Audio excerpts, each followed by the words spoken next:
Salut à tous, aujourd'hui épisode spécial sur les remakes. Comme d'habitude, je vous fais une petite sélection histoire de plaire à tout le monde.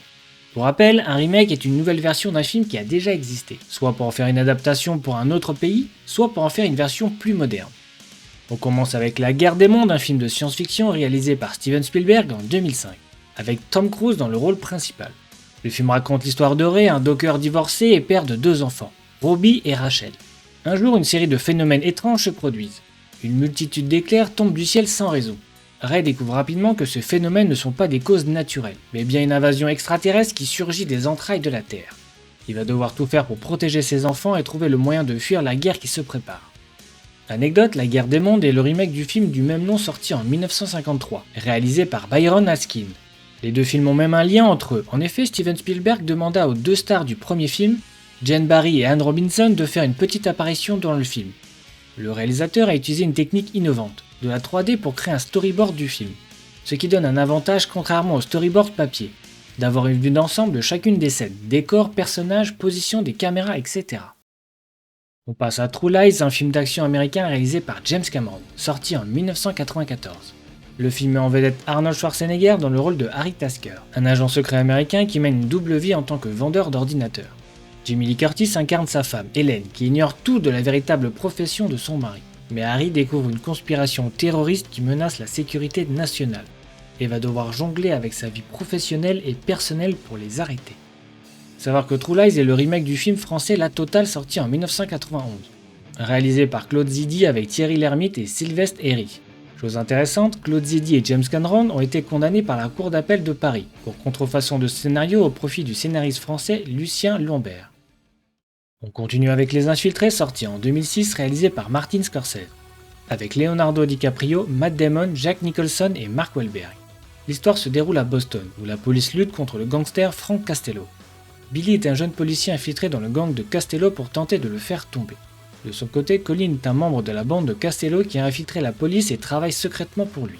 Les 2 hommes deviennent des infiltrés dans leur propre organisation, chacun essayant de découvrir l'identité de l'autre. La tension monte alors que les 2 camps se rapprochent dangereusement de la vérité. Avec ce film, Scorsese a réalisé un joli score pour un remake au box-office, avec 290 millions, ce qui le place dans le top 3 du réalisateur, derrière Shooter Island et Le Loup de Wall Street avec presque 400 millions.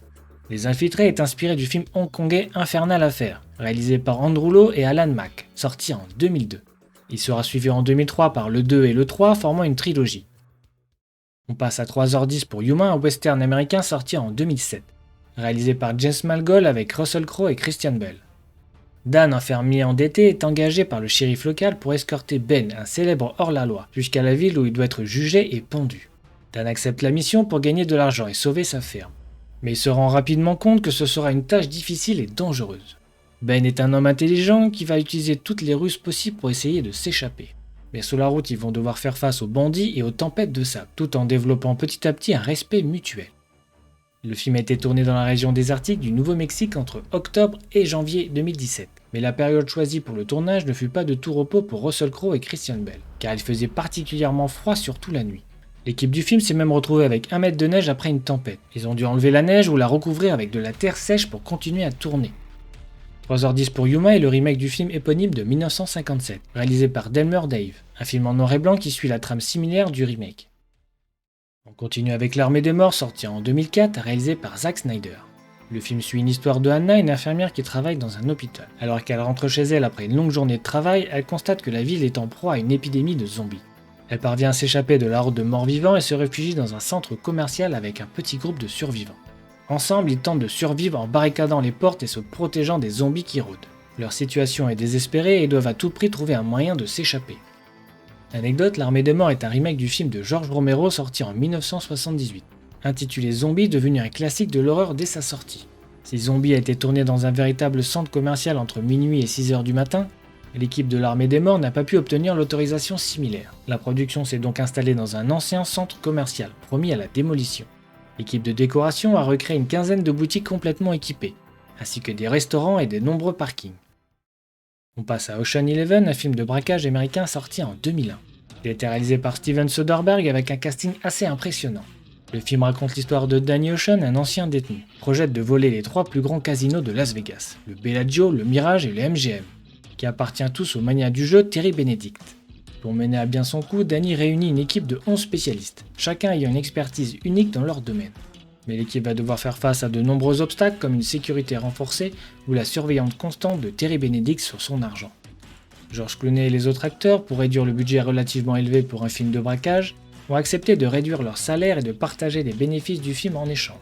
Une bonne idée vu que le film a eu un véritable succès au box-office avec pas loin de 450 millions de dollars. Et le succès continuera avec la suite en 2004 et en 2007. Le film original Ocean Eleven est sorti quant à lui en 1960, réalisé par Lewis Milestone. Elle mettait en vedette les membres du Rat Pack comme Frank Sinatra, Dean Martin ou encore Sammy Davis Jr., la crème des acteurs de l'époque. On continue avec Vanilla Sky, un thriller psychologique américain, réalisé par Cameron Crowe en 2001 avec Tom Cruise, Penelope Cruz et Cameron Diaz. David est jeune et riche et éditeur d'un célèbre magazine. Il mène une vie de luxe à New York. Malgré sa richesse, il est profondément insatisfait et recherche constamment de nouvelles expériences. Après une nuit de fête, il rencontre Sophia, une jeune femme mystérieuse avec qui il tisse une relation amoureuse complexe. Cependant, sa vie bascule lorsqu'il est impliqué dans un accident de voiture, qui le défigure et tue Julie, son ex-petite amie jalouse et obsessionnelle. David commence à rentrer dans une spirale infernale entre hallucination et réalité. Savoir que la scène d'intro du film a coûté très cher. En effet, on voit Tom Cruise rouler dans un New York complètement vide, avec une réplique d'une superbe Ferrari 250 GTO pour rappel la voiture la plus chère du monde. On le voit aussi courir en plein Times Square avec personne à l'horizon. Mais ici, pas d'effets spéciaux, tout est réel. Le maire a autorisé un blocage des rues sur 20 blocs durant 4 heures. Vanilla Sky est l'adaptation du film espagnol Ouvre les yeux d'Alejandro Amenábar sorti en 1997. Une chose assez rare, Penelope Cruz joue le même personnage dans les deux films. On passe à Man on Fire, un film d'action dramatique réalisé par Tony Scott, sorti en 2004 avec Denzel Washington et Dakota Fanning. Le film suit l'histoire de John, un ancien marine et agent de la CIA en difficulté, qui accepte un travail de garde du corps à Mexico, afin de protéger une jeune fille nommée Pita. Au début, John est réticent à accepter le travail, mais il finit par se lier d'amitié avec elle et devient son nouveau protecteur dévoué. Cependant, un jour, elle est kidnappée sous ses yeux. John va tout faire pour la retrouver et éliminer tous ceux qui se dressent sur son chemin. Anecdote, l'équipe a travaillé principalement en décor naturel à Mexico, pour que les images soient le plus réalistes possible. Savoir que le projet du film a débuté en 1980 avec Sergio Leone comme réalisateur, mais finira dans les mains de Tony Scott avant d'être abandonné, et partira réaliser Top Gun. C'est Eli Chouraki qui réalisera le film en 1987, et Tony Scott reviendra plusieurs années après pour en faire l'adaptation que l'on connaît aujourd'hui. On continue avec Hachi, un film basé sur une histoire vraie sorti en 2010 avec Richard Gere.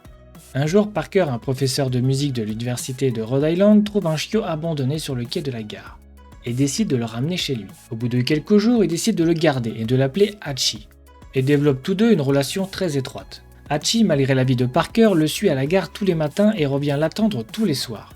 Cela devient une routine quotidienne pour eux deux jusqu'à ce qu'un jour Parker ne revienne pas. Hachi, fidèle à son maître, continue quand même de se rendre à la gare tous les jours, en attendant que Parker revienne. Il y a eu 3 chiens différents qui ont joué le rôle de Hachi dans le film, chacun étant utilisé pour différentes scènes en fonction de leur âge et de leurs compétences. Leurs noms sont Leia, Chico et Forrest. Après la fin du tournage, les chiens sont retournés chez leur propriétaire. Leila, qui a joué le rôle de Hachi adulte, a continué à travailler dans l'industrie du cinéma. Chico, qui joue le rôle du chiot Hachi, a été adopté par un membre de l'équipe de la production du film. Forrest, quant à lui, a joué le rôle de Hachi âgé et a continué à travailler comme chien de thérapie pour les enfants hospitalisés. Savoir que malheureusement, les 3 Akita sont partis en 2018, soit après 13 ans de vie. Le vrai Hachiko, lui, est devenu une véritable légende au Japon.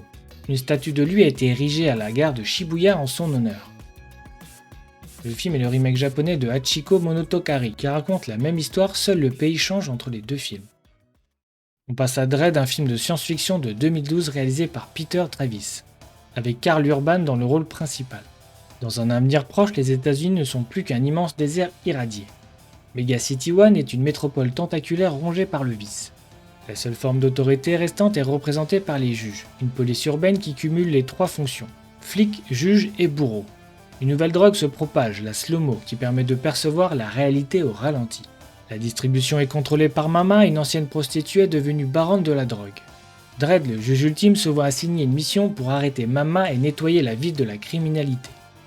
Le réalisateur a décidé de faire un film plus sombre et plus fidèle à la bande dessinée originale, contrairement au film de 1995 avec Sylvester Stallone dans le rôle principal, critiqué à l'époque entre autres pour son manque de fidélité.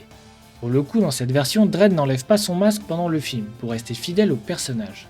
Cela a été un défi pour l'acteur car il devait exprimer toutes les émotions de son personnage à travers sa voix et ses mouvements. En bonus, voici une liste de films qui sont également des remakes, dont j'ai déjà parlé dans les épisodes précédents. Si cela vous intéresse, vous pouvez aller directement dans la playlist en description. Et si vous avez aimé cette vidéo, n'oubliez pas de laisser un pouce bleu, de vous abonner et d'activer les cloches de notification pour ne pas manquer les prochaines vidéos. Merci à tous et à la semaine prochaine.